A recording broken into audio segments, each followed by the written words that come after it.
Okay, Edwin had this.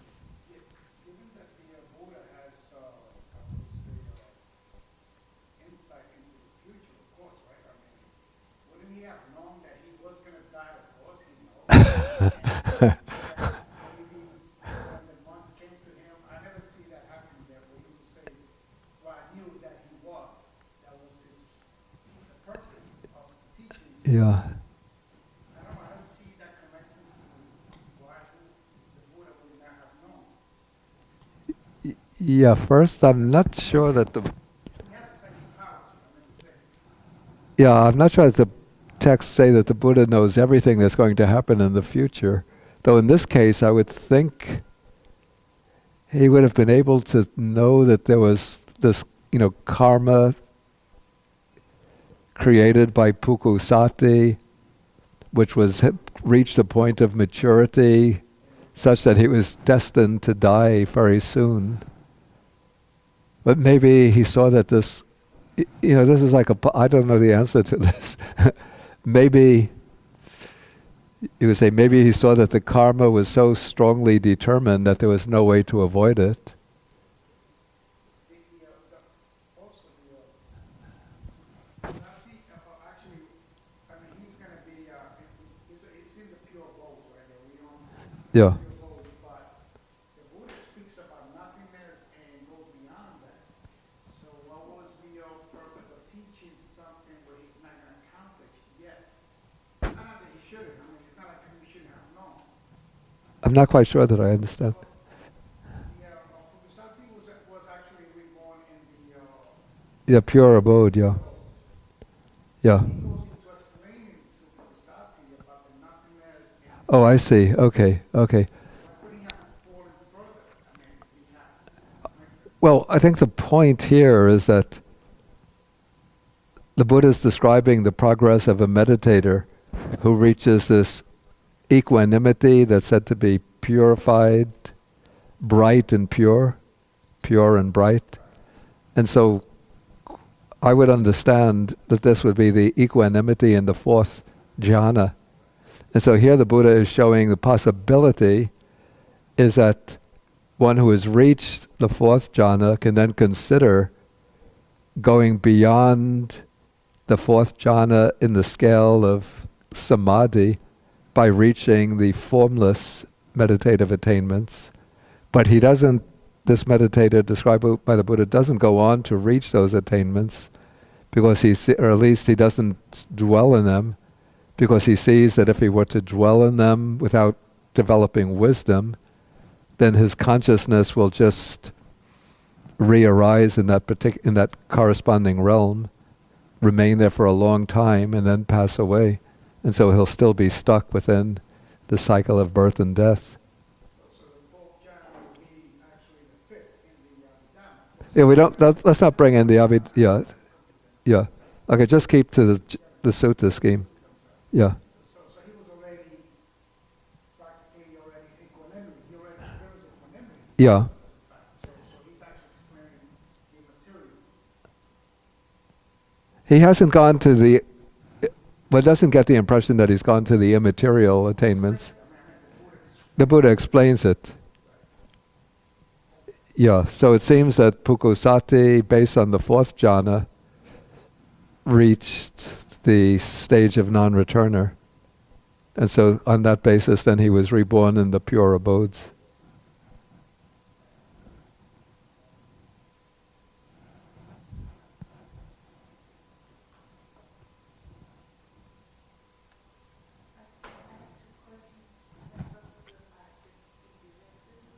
Yeah.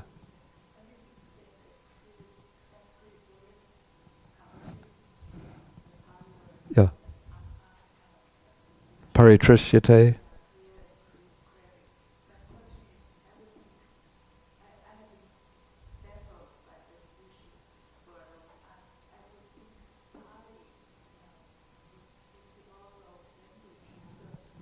Pali was what?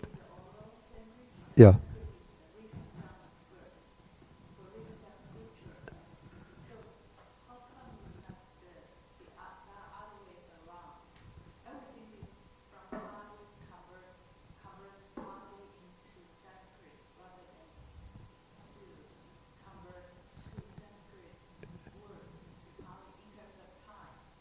Yeah.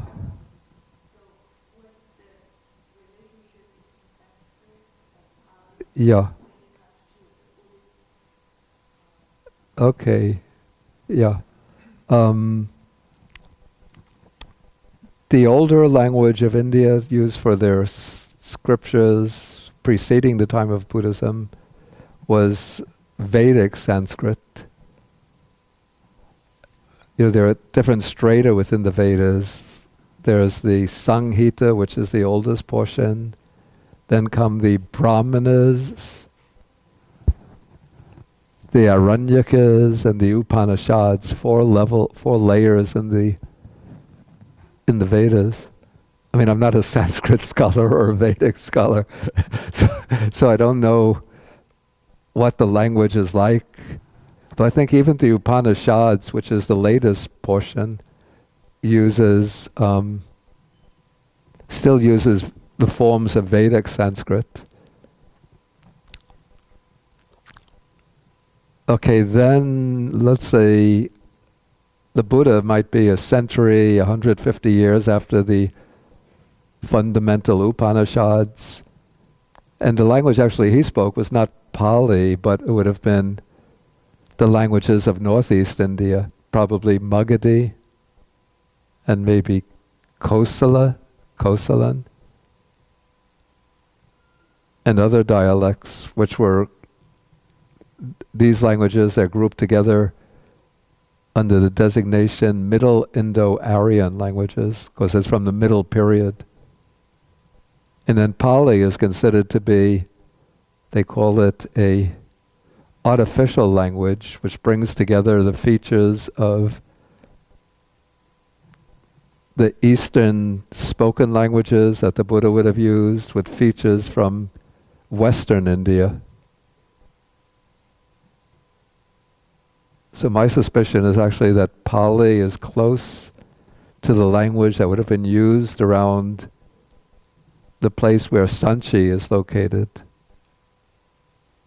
close to present-day Bhopal, because that is where Mahinda, the son of King Ashoka, and Sangamita, the daughter of King Ashoka, that is where they were based before they went to Sri Lanka. Okay, and so this is the spoken languages like Pali simplify forms that are more complex, even in Vedic Sanskrit. And then after the time of the Buddha, I think this would be even after the time of King Ashoka, who was about 150 years after the Buddha, then Brahmanism flourished. And with the flourishing of Brahmanism, Sanskrit came to be codified, formalized and codified by the Sanskrit grammarians. And then we enter the age of what is called classical Sanskrit, which differs in some respects from Vedic Sanskrit. Then once Sanskrit came to flourish, then Buddhist texts underwent a process of partial Sanskritization. And so that gave rise to a language that's called Buddhist hybrid Sanskrit. Even the Pali Canon has some Sanskrit features, but not as much as texts from other traditions.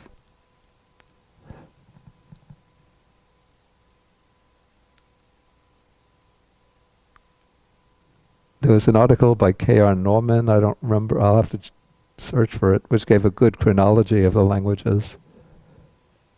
So that was the first question, then you said the second question.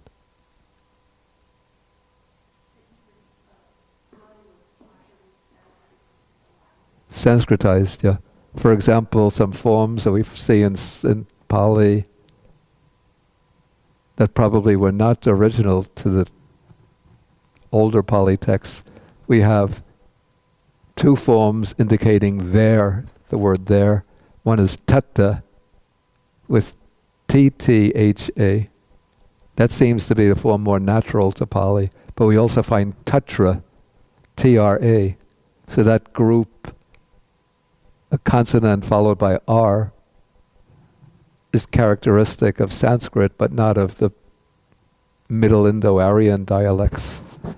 And even the word Brahmana for a Brahmin seems to be a feature of, or to indicate a Sanskritization of the text. Because there are some puns in the suttas which don't make sense if one uses the word Brahmana, but they make sense if one uses the word that's been conjectured to have been the form used in the Buddha's time, was Bhamana. And so the the puns make sense if we have Bhamana, but if when we change that to Brahmana, then the pun becomes unworkable.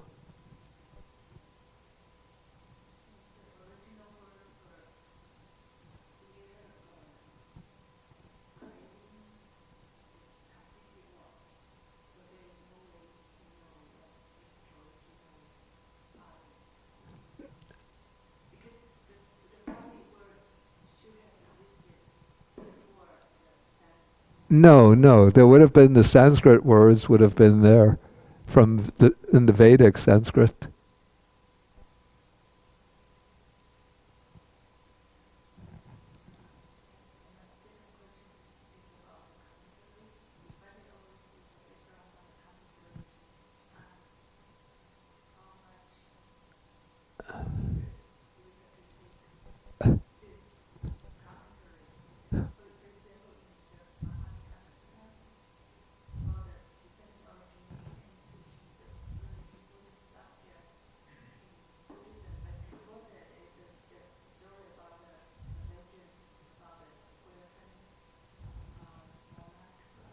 Story about,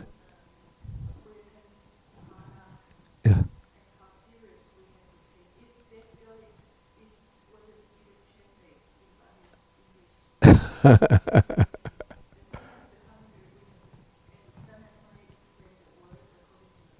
Yeah.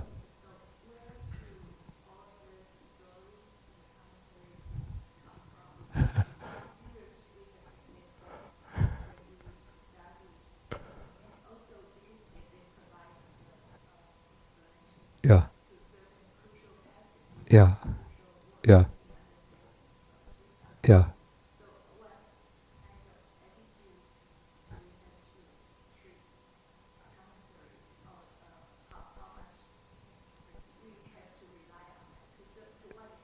Yeah.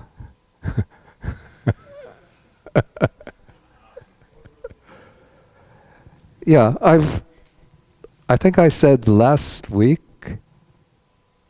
when we started the sutta, I said I was giving the background story to this sutta, if you remember, and then I said this story is coming from the commentary, and sometimes one has to, question the commentaries and the information in the commentaries. And not only the commentaries, even sometimes in the sutta, it will say, for example, well, the thought occurred to so-and-so.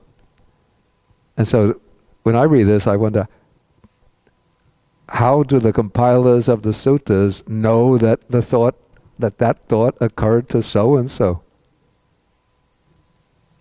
Anyway, coming back to your question, yeah, the stories, the background stories, where they originate, I don't know. Often they involve some fantastic elements which strain my credulity. So I say this is what the commentary says, but be careful that don't always think that the commentary is 100% reliable, particularly for background stories, because one could see that as preachers who are giving sermons and discourses on the suttas will feel that, well, to make it interesting, I have to give some background to the sutta. And so they will come up with a very simple story, and then their students will think, the story is too simple, we have to make it more interesting. It gets more elaborate, and their students think, that's still too simple. And then it becomes still more elaborate. And so the story starts snowballing, picking up more and more material till you have a full, elaborate account. But maybe in some of the background stories that there are historical elements, this we have to use our judgment to determine. But I say that the commentaries are very valuable in giving explanations of words. Sometimes they play with words. They engage in word plays to bring out, I call this ethical derivations rather than literal, ethical etymologies rather than literal etymologies. So they'll try to explain a word in order to bring out moral meanings, or sometimes using word plays that are not really acceptable. Like, for example, there's the word kusala, which means we take to mean good or wholesome. Okay, so I think one way that they explain that is the prefix ku sometimes means bad. And then there's a verb salati, which means to cut. So kusala is explained as that which cuts the bad. But I don't think that's the original derivation at all. It was just a word of ordinary usage.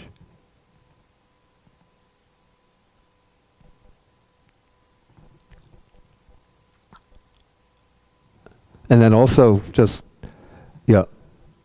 when the commentaries are giving doctrinal explanations, often what they are doing is interpreting statements or terms in the suttas through the lens of the developed Theravada tradition, especially drawing ideas from the Abhidhamma and drawing upon ideas that come from the elder teachers, the ancient teachers. And so sometimes one has to view these explanations against what the texts themselves say, by looking at other relevant texts and then trying to determine what from this is reliable and what is speculation, or applying a kind of fixed system to terms which didn't have such fixed, definite meanings in the original discourses.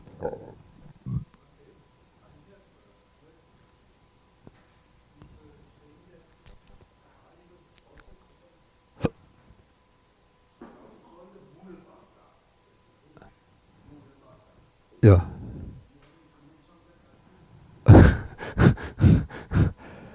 The idea that it said that Pali is the Mula Bhasa. What lies behind that expression? Mula Bhasa means the root language, the basic language. This is a commentarial idea that that Pali is sort of the intrinsic language which is sort of imprinted upon the brains, into the brains or the minds of all human beings. So that if you take a child before it's had engaged in conversation with other human beings, when it's an infant, and you bring it up in the wild, so that it's maybe brought up by wolves, and then you bring it back when it reaches maturity into human society, then it won't have been exposed to the corrupting influence of other human languages. So when it starts to speak, to communicate, it will naturally be speaking Pali.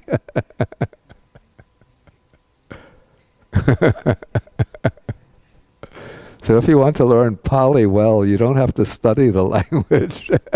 Just try to forget all of your other all the corrupting influences of your English and Chinese and French and Spanish, whatever other languages you've learned.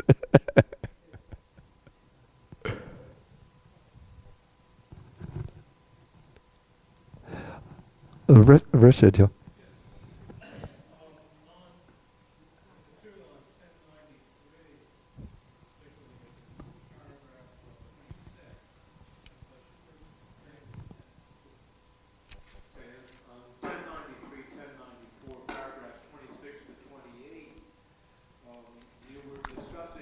Relationship between false, lie, deceptive. Yeah. And also what I'd say is deceit is important. So I think that the same kind of usages exist now in English.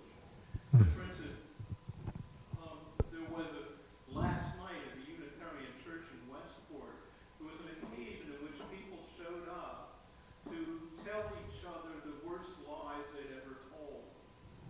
Mm. Okay?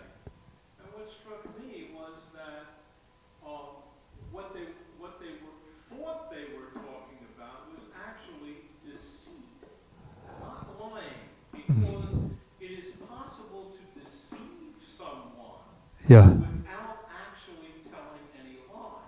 Yeah. Even do it while saying nothing.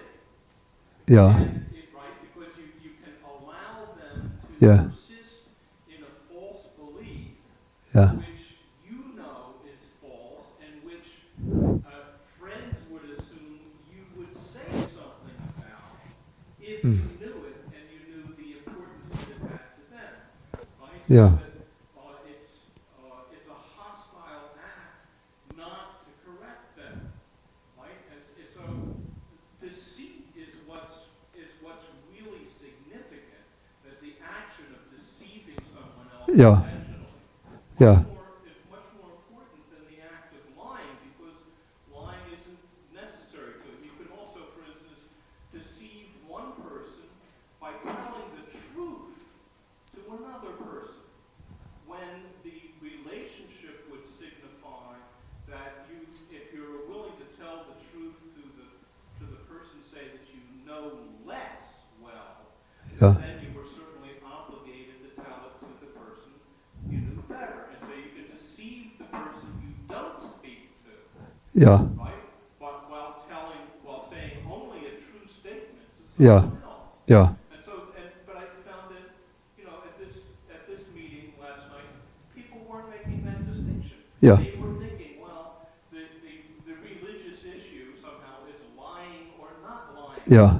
Yeah. The actual injury is incurred Yeah. by deception, Yeah. by deceiving. Yeah. And so I think that what people sense is that, what matters is your knowledge of your own intentions and your own beliefs. Yeah. Yeah. Not whether or not you're literally telling the truth or lying. Yeah. Can you give an example of Yeah. deceiving somebody by telling the truth? Yes, it's a horrible one from my own life. When I was in 8th grade, I was in a math class, an Algebra 1 class, with my next door neighbor, who was who at the end of the class stood up and said "in flas caput" to the math teacher, which in Latin means "you blow the head." Okay, as he was accusing him of being gay at the time. This was 1962. Yeah. Okay, and the teacher didn't know what that Latin phrase meant, but Danny and I were both in the same Latin class, so I knew. Yeah. And so the teacher said, "Who said that? What does that mean?" Right? Nobody said anything. But then at the end of the day, I went back to the Latin teacher whom I thought I was obligated to because he was an authority, and I said, "It means you blow the head." And so eventually the principal was called for Danny's parents to go in and talk to the vice principal, and for this,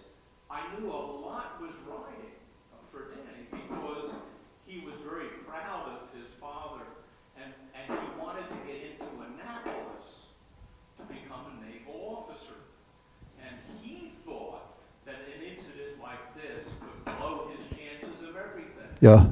Okay, now he was, I think, too young. It was 8th grade, so I'm not aware of any lasting effect it had. But I knew what I'd done, and he didn't know what I'd done. I'd made a true statement to the math teacher, whereas my real and deeper obligation was as a friend to him.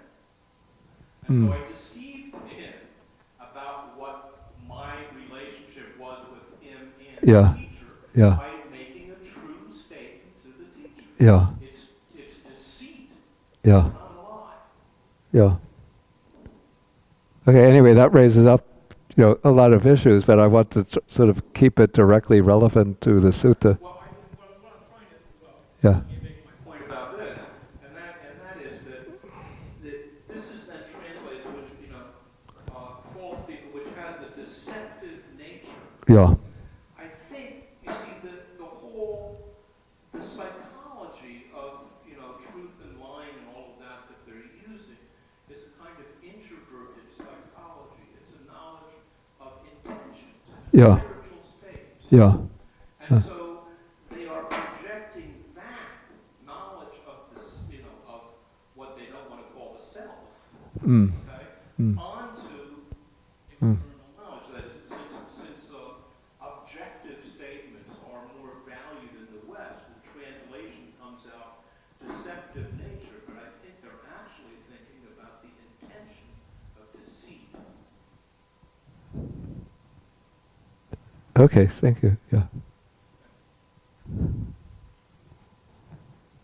Does somebody else have comment or question?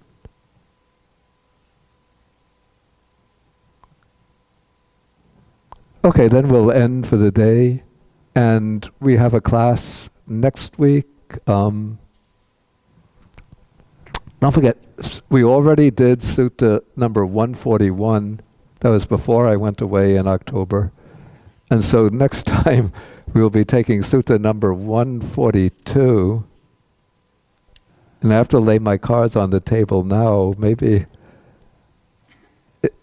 this is a sutta that I have some suspicion of the authenticity about. What? I thought I made a lot of good investment.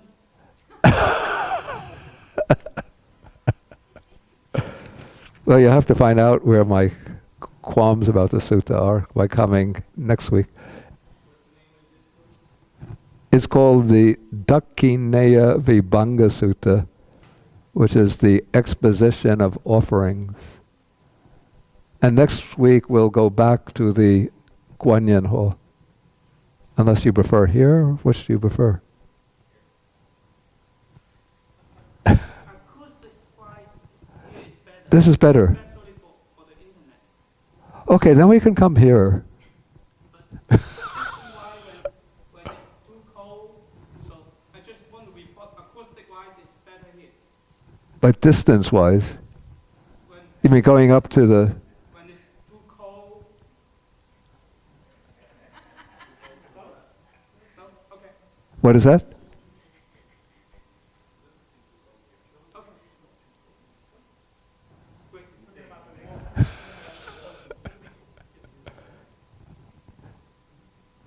What do you prefer then? To myself, it's the same.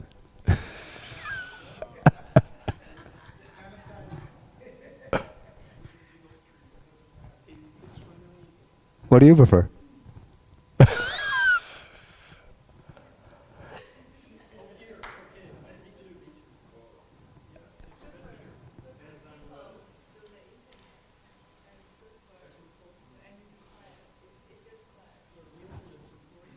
Yeah.